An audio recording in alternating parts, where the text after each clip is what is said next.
කතඤ්ඤෝ කතවේදී පුද්ගලෝ දුර්ලභෝ ලෝකස්මි.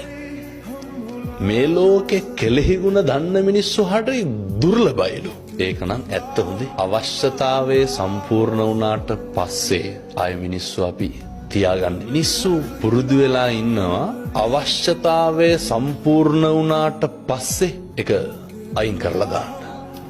ඒක නොසලකා හරින්න. ඊට පස්සේ මිනිස්සු පුරුදු වෙලා ඉන්නවා. කවුරු හරි අපිට උදව්වක් කරපුවාම අපි හිතමුකෝ දැන් අත්දැකීම් ඇති ඕන තරම් හොඳයි. ඒමයි. වැඩිපුරම විඳවලා තියෙන්නේ. පසුතැවිලි වෙලා තියෙන්නේ. උදව් කරපු මිනිස්සු හින්දාද උදව් නොකරපු මිනිස්සු හින්දාද? උදව් කරපු මිනිස්සු. ආර්ය කෙරවෙනතුරු කාගෙත් රැවටිල්ල කියලා තියෙනවා නේද? ඔය අපේ ජන කවිය මේවා හොඳට පත්තියන් වෙච්ච මිනිස්සුන්ගේ කටවල් වලින් කියවෙච්චා. බුදුහාමුදුරුවෝ එදා එහෙම කිව්වෙත් එදත් එහෙම ඉඳලා තියෙනවා. අදත් ඉන්නවා. මේක හෙට මීට වඩා වැඩි වෙන්න.